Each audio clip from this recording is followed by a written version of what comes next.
everyone. Uh, Thank you for joining this webinar hosted by Heads Up Corporation with Ram Kumar sir. For Heads Up Corporation, you can always visit headsupcorporation.com and you'll get the details. I would really start with our speaker for the day. Before I get into the session, Ram sir has requested everyone that this is going to be a very interactive session. So not just Q&A, but he would also like to take your insights on the matter of current COVID and how we can relate it to the earlier crisis, the latest being the 2008 financial crisis. Having said that, it's important that you start making your thoughts so that you can directly ask sir. So I will just give a brief introduction about sir, and then sir, you can take it forward from there. So currently, Ram sir is the founder of Leadership Center, which is an organization dedicated to building world-class thought and practice in domain of leadership consulting. You can really subscribe to the YouTube channel for Leadership Center to see all the biggest of the people from the industry where sir is interacting on different facets about leadership. So I've been a big fan of all the videos which you have shared over the last 3-4 months. So sir retired from ICICI Bank as the executive director. He was also a president of NHRDN. Apart from this, he has worked in an organization HUL, HAL before joining ICICI. He holds almost 3 decades of experience with him, and he's also published a book, Leveraging Human Capital. And I think I can go on, but I would like to stop here and I would like to give the podium to you, sir, so that you will start sharing your thoughts and your ideas moving forward. And thank you for coming and joining the platform, sir. It really means it. If for whatever is the reason we get cut off, I will come back again, because this is the first thing we learn using technology right now, because the bandwidth which we have today in the world has not been created for a crisis like this. So the first ambiguity and uncertainty we learned is not to curse that this is really the infrastructure we have, but learn to really work with that infrastructure and to make the best out of it. Just take a minute, okay? Leadership Center was founded in 2016. We primarily focus in the domain of developing leaders, both in the commercial organizations, also in the NGOs. We are a team of about 9 people with 4 senior consultants. And we have worked with about 40 companies till now. We worked with 42 companies, developed about 9,000 leaders. We also have an online offering. That is what Sumit was talking about it, where our website is www.leadershipcenter.in, and there we have the long form webcasts, wherein these are curated webcasts, not TED Talks, where I ask the questions what you all would have wanted to ask of some of the remarkable leaders in the country, and there are others where I have my own offerings to offer. Right now we are running short form video of 3 to 5 minutes on YouTube at this point of a time. And anyway, if you are on the social media, LinkedIn, Tweet, you will find those connections there. Okay, so that's where it is. Now, as Sumit said, that my purpose, my belief is that all of you are here. It is not that I'm the only person who knows everything about it, and I believe insights and perspectives everybody has it, and learning is a process of sharing the insights and engaging. So let me start, right? Whenever we say of 2008, we'll come back to the COVID. There's nothing much I need to talk about it. All of you understand right now. Now, COVID and 2008 are of a very different scale, right? While on the economy side, the 2008 hit quite heavily, but whereas COVID hits people on the social side and also hits a social strata which was not hit as much in the 2008 crisis. But that having said, 2008 was a case study we can take a look at. Where did the 2008 crisis? I do not want this to be an HR session, because in my mind, if we all start looking at ourselves as HR people or this people or that people, then we will be constraining ourselves. I keep on saying, if you are a football player, you play a position, but you're fundamentally a football player. In football, you win a game by scoring goals and stopping goals. Similarly, in business, you're a business person. Because you're doing an HR role doesn't mean you're not a business person. And if you don't bring in deep understanding and relationship to our role and to the business, not as a partner, but as a business person, we would not be able to really shape the business contour. We would always be the person who is really responding to it, or a man Friday or a woman Friday doing what other people ask us to do. So, bring in a perspective of a business person. Sure, business is part of business is HR, because without the people being there is no business, right? The people could be, the HR could be your own employees, it could be the customers, it could be the extended organizations which work with us, it could be your gig employees who come and work for you. So keep it in a broader perspective and work with it. So what characterized the 2008? 2008, you should understand that was the manner in which happened was sudden, but it was building up. And what was the cause for its building up? It started with the financial services sector.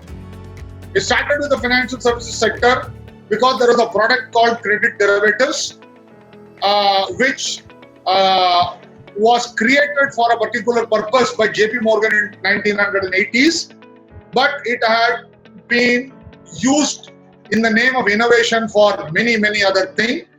By and large, as an order of magnitude, I'm trying to help you understand. In 2008, the US economy was about $15 trillion. The world global economy was about $75 billion. The entire level of credit derivatives which the financial services industry in the world had created was to the tune of $200 trillion. So that is the magnitude to which the risk was. You have to understand the risk. So fundamentally, when you have created a product which you are unable to control, track and understand, it consumes you. So in short, if you want to know more about 2008 crisis, read two books. One is called Fool's Gold. Fool's Gold. Right? Let me type here so you will know. Fool's Gold. Right? The other one is Too Big to Fail.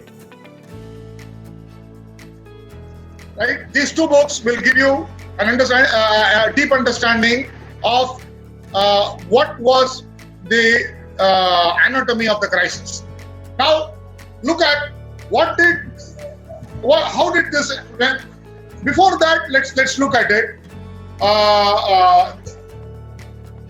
What did it lead to? So, sometime in February of 2008, there is this institution called Bear Stearns in US, which is an investment bank. It got into trouble. And how did it get into trouble? It got into trouble because when customers were coming and saying, I want to take the money in the investments I have made in, this organization, which largely had moved its money into credit derivatives, could not pay the customers the money. We call it a liquidity crisis. There's a difference between insolvency and liquidity. In an insolvency, in your balance sheet, there is no asset left, or the asset left there is not sufficient to for you to really meet your liabilities. If you look at the balance sheet, asset and liabilities, right? Whereas in an insolvency, the problem is not that there are no assets. Assets which you have are not today liquid. It's almost like you are having a home, which is your asset, but there is nobody in the market to buy it, and there is somebody else who's coming and asking you to pay some money back. You have the ability to pay the money only if you sell the home, but you cannot sell the home because there is nobody buying it in the market. So that is a liquidity crisis, right? So what happened to Bear Stearns started as a liquidity crisis where he did not have the cash on a daily basis to pay to the people who came and asked the money.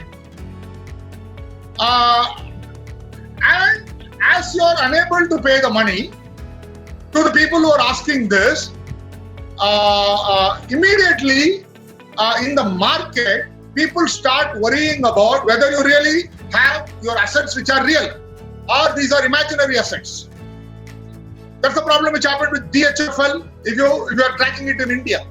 That's the problem you had with Yes Bank in India. So people come and ask the question whether this bank or this organization really has the money to pay, or these are all paper money which has been booked but there is no real asset behind it. Now imagine what happens when this happens. Your employees in these companies really do not know what is happening. They really do not know whether it is a liquidity problem or whether it is an insolvency problem. They really do not know how big the problem is. If you are in Bear Stearns, so you are sitting in your branch office, your employee, and here is a customer who's walking in and is saying, hey, here is this particular derivative which I booked with you. I now want to cash it out. Pay me the money. Now imagine the mindset of this employee. The employee goes into the system and the employee puts through the transaction as he has been doing it all these years, as the process dictated him to or her to do it. And then the system comes back and says that we are unable to really process this transaction, but it does not give any reason to the employee. And this is what happens when these kind of things happen, right? Because the head office is not still sharing information with the frontline employees and telling the frontline employees. Also, the bigger problem is many people in the head office themselves do not know what is the size of the problem because they have still not sized it up. They end up thinking that they will be able to go into the market and borrow money and create liquidity. But when you don't have the money, when the market knows that you don't have the money, the cost at which you can really borrow now starts increasing. And a point comes, at any cost of interest you are willing to pay, nobody is willing to lend you. This is only known to a handful of people in the head office, not even to all the business managers. Now, can you imagine the state of mind of the leaders in the head office now who are running the businesses? So this is now with the CEO, and this is now with the head of finance, and this is now with possibly one or two other senior leaders, is where this problem is happening right now. Now, the people who would be telling the front end employees of the company, those business leaders who are in the middle management and some in the senior management, they themselves are now in the dark and they are not having any information. So the first problem when you deal with a crisis is asymmetry of information. And very often this is not done because the few people who have the information do not want to share the information. It is not like they show in the movies that these are all crooks who are trying to really hide something. The truth is, even for them, they did not expect this problem to overnight become such a big problem, and they themselves have not sized up the problem. So the second problem when you are dealing with a crisis is, how soon can you size up the problem? The sooner you size up the problem, the clearer you as a leader are. A leader who does not have clarity cannot remove the ambiguity and the uncertainty which is there in the minds of other people. That's really what happened in Bears and Stearns in 2008 in February.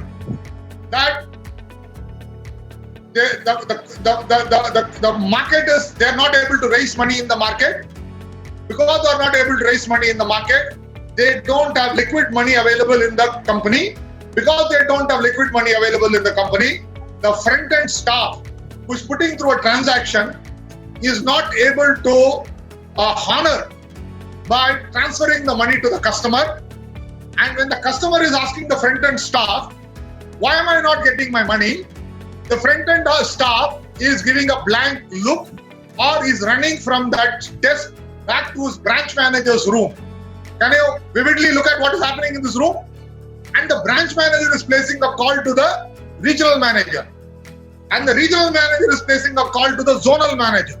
And the zonal manager is placing a call to the head office. This is how the crisis unfolds. So I want you to understand that there are three stages in this. But I want to give you a framework. So at this stage, it is still not a crisis. This is an emergency in the front office. Meaning, something which is beyond the control of that office, that employee, has happened. And the existing playbook, which is your policy, process, system, and procedure, is unable to help this employee to solve this problem. Now, when this happens, what happens? At a rational level, this is what is happening. At an emotional level, the employee panics. Because the people in the front are not behaving calmly with the employee. They are now panicking. As a customer, they say, this person is unable to give me the money. Is my money safe? Is my money unsafe? So that person starts shouting. And as this person is starting to shout, because there is no information with this employee, what can this employee tell that other person? The employee feels helpless. Right? That is where the crisis starts coming. The moment somebody in an emergency is feeling helpless, is unable to respond in a manner in which the problem can be solved, you have a crisis. So let's take a health emergency. Somebody is going through ill health at your office or at home. Let's say the person is in the middle of what could be a heart attack. Now it is an emergency. But there is a playbook for this emergency. The playbook is immediately call the ambulance, take the employee to the hospital. There is some other person who has a higher ability or a better ability to deal with this emergency or the emergency of the hospital. Right? So then you're able to act. You're not helpless. You put the person in the ambulance. You take the person to the casualty, and thereafter the problem has moved out of your hand to the person who can handle this problem, or we believe is better equipped to handle this problem. So it's still an emergency, but as far as you're concerned, if you're not the if you're a relative or if you're a caregiver of that person, at least in your mind you know what was possible for you, you have done, and so now you don't experience two emotions, guilt and helplessness. Helplessness creates shame. As a psychologist, please remember, it becomes there's a shame that I am unable to do anything, and you're feeling guilty, right? Now that is really what happened in the 2008 crisis, and that is really what is happening in the COVID crisis with many people. Look at an MSME company, or look at even so you know that you're not being able to get your receivables.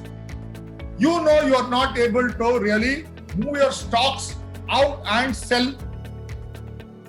All this work from home and all are interesting, right? Now, if you are in Hindustan Unilever, if you are in Asian Paints, right? What will you work from home? You can't deliver paint sitting in your home and the paint sitting inside a warehouse and nobody building anything and needing a paint. What will you be able to do? If you are working in an automobile company, let's say your auto stocks, but it is in the yard. No, there is no order, right? And how would you be able to really now do anything with this? So do you see the helplessness which not just the managing director, your front-end salesperson, your factory employee going through this, your purchase manager. So they have nothing to do. You can do as many review meetings as you may want in them from morning to evening, calling everybody on a Zoom call. But what would you review? So clearly at this point of a time, until the senior management understands what messaging do I do to my employees? See, logically, right? Whether it is a 2008 crisis or a COVID crisis, the Bear Stearns employee or the Lehman employee, or it happened in ICICI Bank. We had a run on the bank in 2008 in September. So here is at 11:30, I receive a call in the night. I am a South Indian Tambram who goes to sleep at 10 o'clock. And when the call comes, I pick up the call and there is my friend from Madras, Jinan, calling and saying, is it Ram sir? We are getting information that there are queues which are building in front of ATM at Keel Park in Madras, right, in Chetpat, right, in Mayapur, in Perambur. Now, this is an information, at least here somebody conveyed the information to me. And what happens to me immediately? I'm an HR person at that point of a time and I was not yet handling any business. I later on went on to handle the operations and technology. But since I was somebody who has grown through doing business and I understand business very well, there is nothing called an HR response tool. You can't do an HR response if you don't understand business. So immediately I said, you be on the call, why don't you patch Tallam Sri Kumaran, who is the zonal manager regional manager for Tamil Nadu, get him on the call. So we got him on the call. So what was I doing at that point of a time? Sizing up. If I responded in panic and started giving orders, do this, do that, do that, do that, on what basis would I give an order? Then I immediately called the South Zone head Anil call and said, hey Anil, are we seeing anything in Andhra? Are we seeing anything in Karnataka? Are we seeing anything? So we said, the next 1 hour, all zonal managers were woken up and we said, find out where are all these hotspots developing, because we don't even know why should there be a run on the bank. Because there is nothing, no reason why ICICI should have a run. Then I asked Jinan, why is this happening? Then Jinan said there is a local television called Makkal TV in Madras. And that television has announced that the 2008 global crisis has hit ICICI and it has a lot of credit derivatives in the international market and ICICI is going to go bankrupt. Aha! Now I know the anatomy of the problem, where it is starting. Then I woke up Chanda. Then I woke up Mr. Kamar. Then I woke up Mr. Vaidyanathan. Then I woke up Madhavi Puri Puch. And immediately we set up a control center in BKC. All of us drove there. By 1 o'clock that night, taking charge. The senior management had taken a charge. So for what? For creating information even before we can message. Luckily, it happened in the night for us. So we were now telling who else should we inform? What alliances can we build? Right? That's how your mind is working. But you can't do any of them without information. And without information, you cannot size up. And we don't know whether the problem is linked to one part of Madras Entire Tamil Nadu, South India, all of India, and ICICI was working out to 21 countries. Is it happening all over India? So the first job was before daybreak.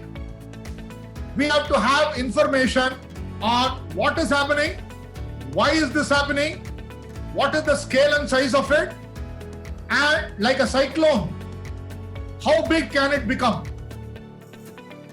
It was an emergency. We have to say, right, how do we stop it from becoming a crisis? There is a third level.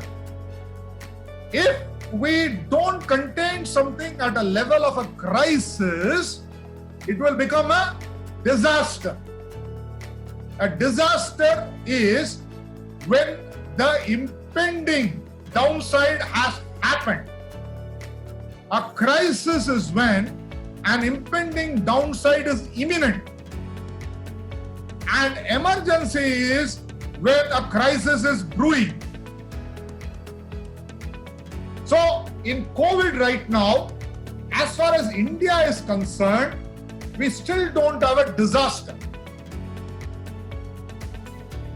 Emergency in March, February end, when 3 people in February end were detected in Kerala, in the Thrissur district. It had started as an emergency. When more in Delhi and Agra and Jaipur were detected, and more in Pune and Mumbai were detected, it was moving from an emergency to becoming a crisis. And when the Prime Minister called for a lockdown, it had moved into becoming a crisis. So when this happened, what were the companies doing? Those organizations in end February had understood it, seen what was happening in Italy, US, Spain, Japan, had started planning, meaning collecting information and building scenarios. Would have anticipated a lockdown. Those who did not do it would not have prepared their employees for their lockdown. So the employees on 23rd of March would have for the first time understood that there is a problem which is beyond their control and they are helpless. Somebody else has to solve it. Now let's get back, right? So messaging, information, to create asymmetry of information, you will have to craft a message. Now the question is, what kind of a messaging at this point of a time is a messaging which works with your employees, which works with your other stakeholders? We have to ask the question. When you see films, it is very interesting for us to really become romantic.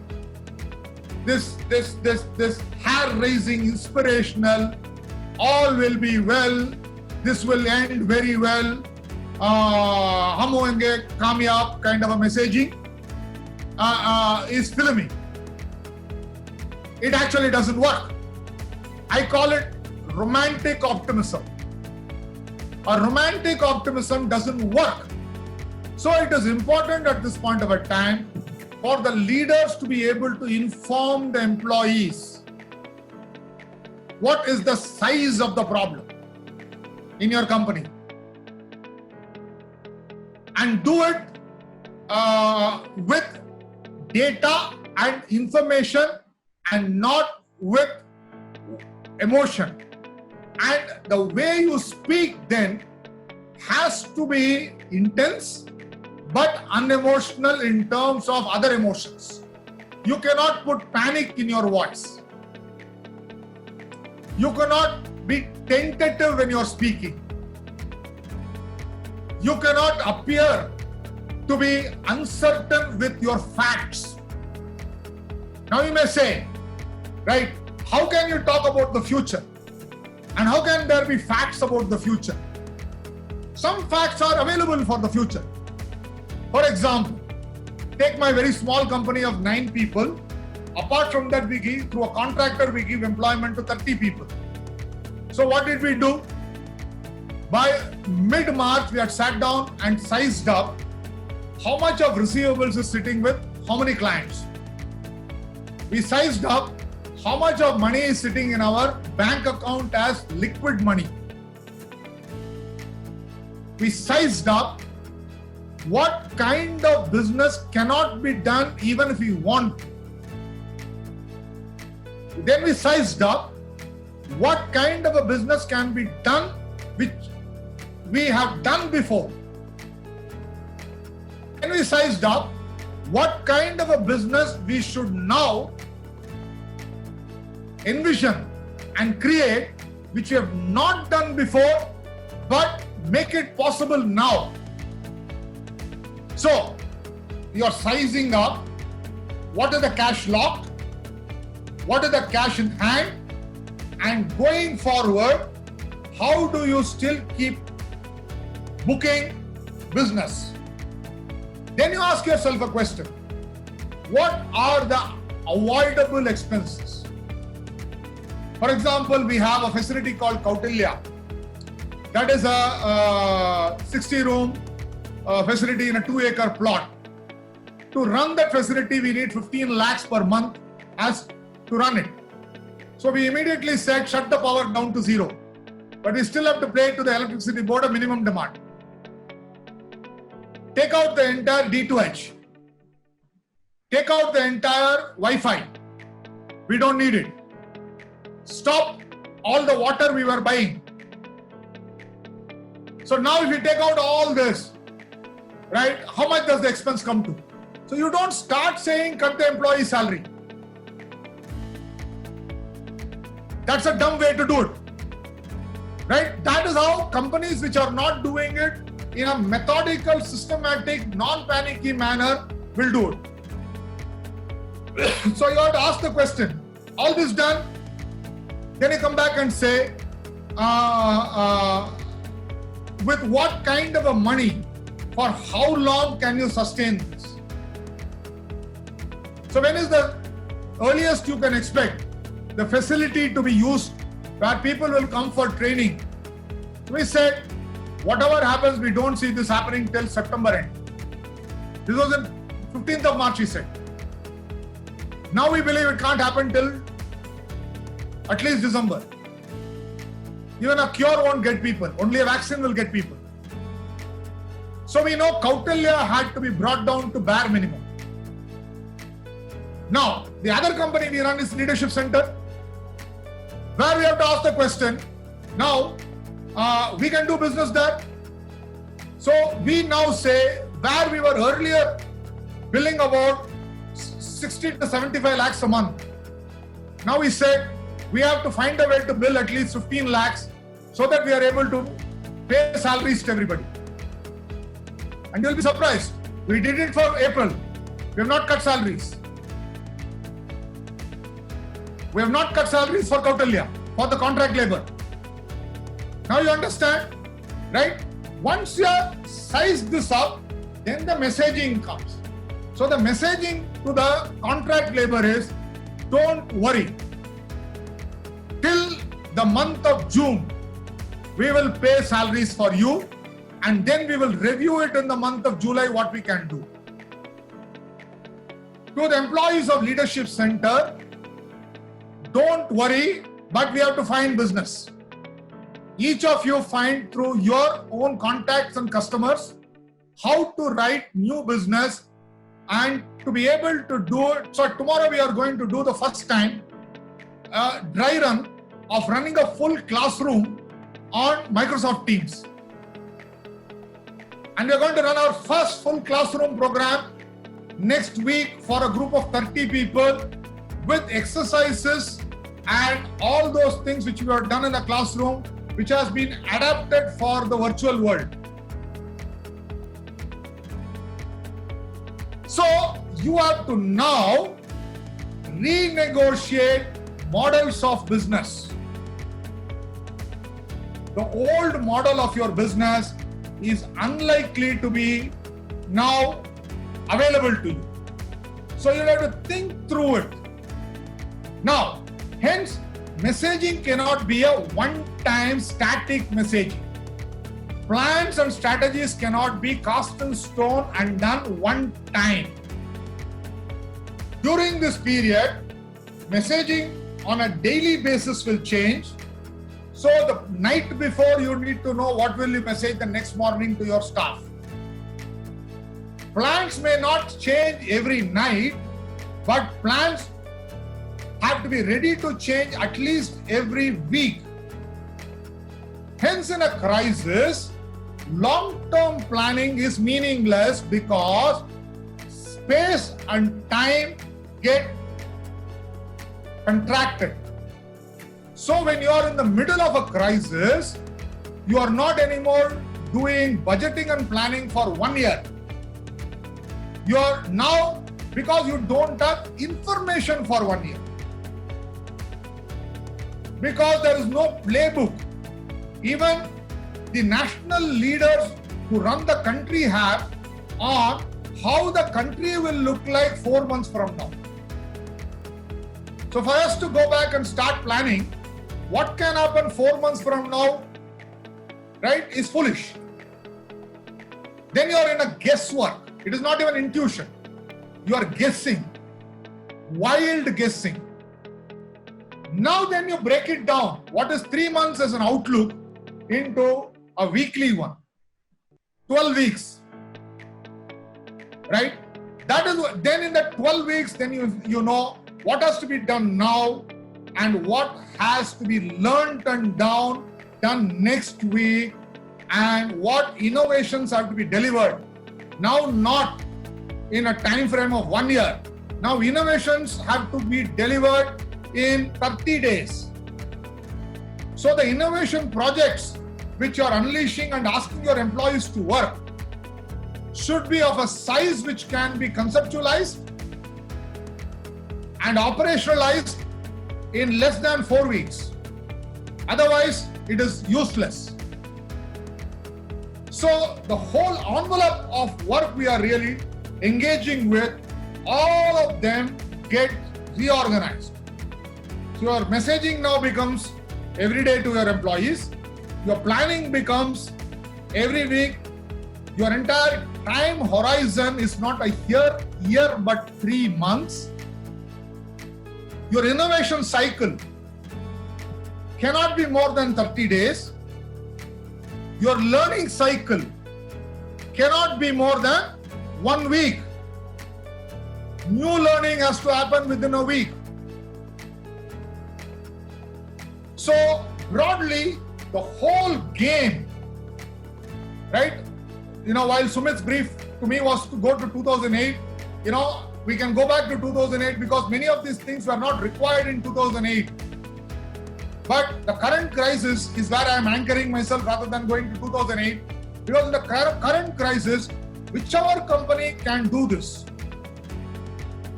is better placed.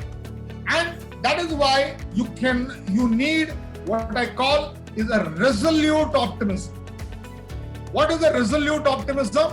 A resolute optimism is what a football team plays with, a rugby team plays with, or any sports team, a kabaddi team plays with. Meaning, or even a cricket team and a hockey team will play with. Meaning, everything will not go the way you thought it will. You're going to wake up in the next morning and find something which you did not expect has happened. Because clarity about all things which are dynamic in the world, nobody has. Nobody has it. Now, hence, you in your mind have to start anticipating and not be surprised that reverses will happen. The best plans might become irrelevant and redundant the next morning. We should know that. And if you don't prepare it in your mind as a leader, then you will panic in the morning. Now you know why messaging has to change. Because this has changed right now, you will size it up once again in the morning. And once you size it up in your morning, now you have to create symmetry of information with all your employees.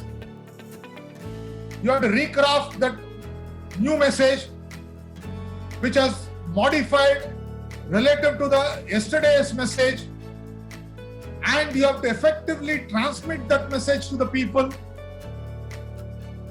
as it is happening. Hence, you cannot have your meetings long every day.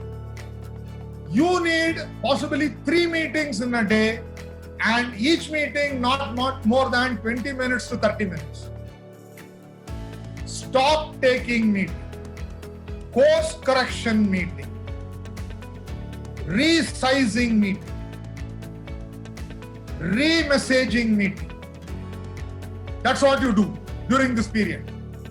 During this period, you don't have the luxury of running 2-hour, 3-hour, right, darbars, which many of us are used to.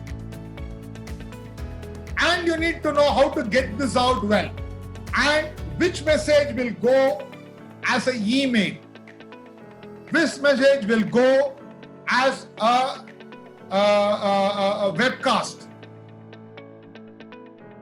You have to be clear about it. Critical messages, webcast. Process changes, email.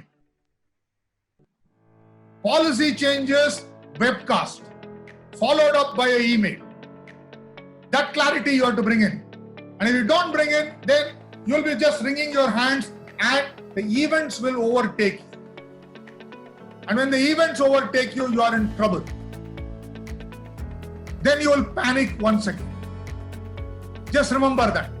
So let's again retract, right? Emergency, meaning a crisis has not happened. Something unexpected has happened. A crisis, when the unexpected is out of your control, it's a crisis. A disaster, when the downside has materialized. Now you can only contain the disaster. Italy was a disaster. Spain was a disaster. You can only contain. India is not a disaster. Korea was not a disaster. Japan was not a disaster. UK and America, some parts of them have become a disaster. So I'm not going to deal with disaster. Right? I'm talking both societal, and I'm also talking with respect to economy. I'm talking about a microcosm of a company. I'm talking about a microcosm of your home. Okay. So, space and time, contract. Don't worry about 3 months. For some companies, it will be 6 months. For some, it will be 3 months. We know it is not a year. You cannot do a budgeting now. You cannot do a strategic planning for a vision for 5 years now. They're all now unrealistic and academic. So you'll have to be able to resize the whole thing and relook at it. Space and time gets contracted. So now you need to really develop new habits. Learning in 1 week. Innovation in 30 days. Resizing and replanning every week. Stock taking, resizing every day. Messaging every day. If I was a company, if I were in ICICI today, I would message my employees every day. I would message them every day, all 1 lakh of them. If I had nothing, I'll just call up, come on the webcast and tell the people, hey guys, right? The plan stays, nothing unexpected has happened, right? This is what happened yesterday, and this is what we have planned for this day. Guys, stay on, get on with life. This is almost like how people learn to move from a test match game to a 50-over game, from a 50-over game to a 20-20 game. Initially, people ended up thinking it is not going to be possible, but it is possible today. People are able to make those calls, right? as the game is going on. Now today the bowler is planning every ball. 2020. He doesn't have the luxury called a spell. A batsman is planning every ball, not every over. Please remember that. A captain sitting is planning every wicket and every over. This is really rare. I don't know how many of you played seven-a-side football. Yeah, that game is very different. A seven-a-side football is very different to the game when you play 11-a-side football. So time and space. So what happens when time and space get contracted? Intensity. You have to generate in your messaging positivity and intensity, but not complacence. Urgency, but not panic. These are the new things you have to learn as a leader. You'll have to generate urgency, but not panic. Also, you should be able to deal with people who are experiencing, no matter what you say to them, a fear of what is my future. Now, it's not the fear of failure. It is fear of future. They are very different. They're very different. A fear of future is what has happened to all my personal plans about the future. I expected a promotion this year. No, it's not going to come. I was planning for a big bonus through which I was planning to really settle part of my home loan. No, that is not going to come. I was planning for a role change. No, that is not going to come. Now, how would you handle this? How would you prepare your employees to say, hey guys, these are going to happen, rather than saying they won't happen? You got to be credible. If you are romantically optimistic, you will make false promises. Pay cuts are real. So how would you tell your employees? By saying pay cuts are happening so that we can protect employment. 75% pay for everybody means 100% employment for everybody. What would you guys like? Equally, if unemployment is inevitable, to believe that only the people who are going to be unemployed will be nervous is childish. Everybody will be nervous. So the messaging around how to handle the trauma of unemployment, if it is happening to me, and unemployment that it may happen to me, is going to be an issue. So that is really where, when I was speaking to one of the journalists for a story with, I think it's called Morning Post, Pranav wrote that story. I said that, what would I be doing to an employee who is going to be unemployed?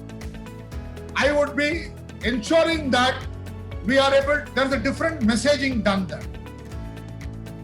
It's not about writing a letter by saying that I'm sorry to have let you go. Yes, you should do. But that person should be spoken to say, hey, this is where we have to let you go. But give the person an outlook. This is my outlook. I believe that in India, when this will be my last part, right? When this crisis ends, which I think is which I believe, right? I don't know, I'm not a god, right? Neither am I an epidemiologist, but I am a businessman of 35 years experience. So I believe that the worst for this crisis is going to be till December. By June next year, green shoots will come. Because we are a young country where 80% of India is below the age of 45, 50 years old, we are a consuming economy. Hence, consumption will return by July, August next year. Because consumption will return July, August next year, a portion of the jobs which have been lost will come back, at least in the key sectors, right? And when it comes back, many of the experienced people will be the first people who will be re-employed. So to be able to advise them, when that happens, don't stand on ego and prestige and say, I will only take the job if the job has the same designation, level, or the same role. Accept the job that comes and then 2 years later relook at another job is the kind of personal counseling I will do. And in the interim, what do we do is the worry people will have. That will be person to person, so that you should know your employee you are speaking to. You will be able to talk, and you may even, if it is possible, help that person by saying, in the world of the gig economy, maybe there are some gig opportunities available, and we will try and find how we can connect you that. So there is hope, but not false hope. There is a promise, but there is not a false promise. So in a way, you are helping the person who is facing unemployment size up what the downside is. Also, in a way, envision what could be the alternatives and opportunities that person in the mind should be opened up, rather than panic and collapse.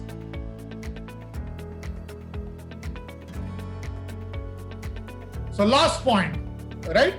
So messaging is business messaging, operational messaging, human messaging. Now to believe that you will stop the messaging only with your employees when you are running a business is a bit of a simply oversimplification, because you have now learned to message to your customers as well. For example, the people who have to really pay you money, how do you do it? If those monies don't come back to you, you will not be able to reprime your business.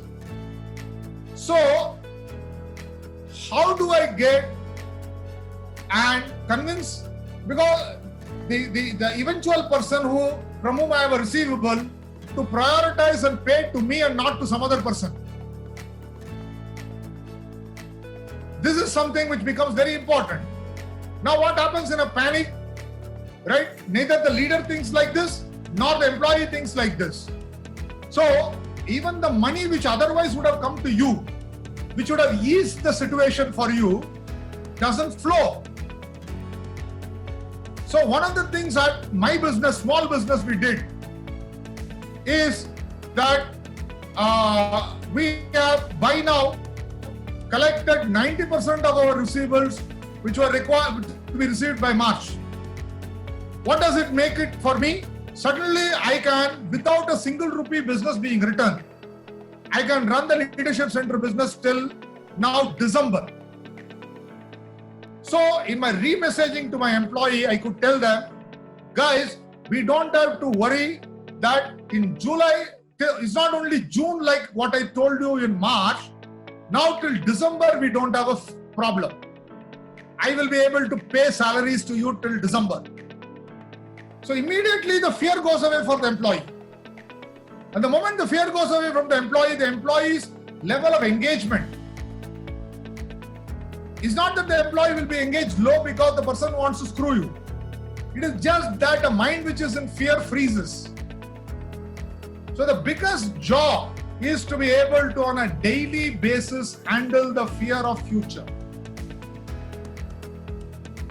That is the single biggest leadership people challenge. How do I keep my person on a daily basis positive for the next 12 hours? It cannot be global messaging only, but it has to be a global messaging plus local messaging plus personal individual message. So the big job of the middle managers in an organization and the HR folks is managing the fear of future on a daily basis and keeping your employees in a positive frame 12 hours at a time. So thank you. I've taken an hour which I had planned. Now you can put your questions, and don't bring only the question. You are intelligent, thinking people. I look to learn from you, and I'm not saying it because it's the correct thing to say. You will have your perspectives, my friend. Offer your perspectives. Enjoy it. Any last words you would like to add to the session, sir? Before. No, I'm done, right? Because there's no point in. I said all I want to tell all the people who have been who are on this session is to stay positive. Really, the world is not coming to an end, but you have to really do something in these 12 months. Because I don't see this crisis going away in less than 12 months. So this is more a slow burn. I know nothing dramatic is going to happen, and keep the people around you positive. That's the only thing you can do, right? Stay positive, keep the people around you positive, and take care, stay safe. Thank you. Thank you. So that was a lot of insights. For all the attendees who are there, I really thank you for attending the session with us. And so we will be coming with more sessions very, very soon. And sir has given us this opportunity for this particular thing. We'll also, I've already shared the book which sir has mentioned. It is a Google Drive, which I will again put in the chat.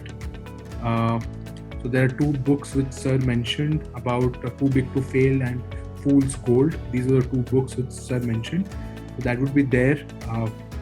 It is also, it's already there in the chat. In fact, I have uploaded the books also. So I downloaded the books and I've uploaded it in the Google Drive. So you can use from there.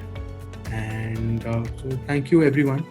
And sir's book obviously is Leveraging Human Capital. You can purchase it from Amazon, and once the session seasons are much better to Thanks, Sumit. Thanks for giving me this opportunity. Thank you, sir. Thank you. And wish you the best for in your life and your enterprise. Thank you, sir. Thank you everyone for attending the session. Good night.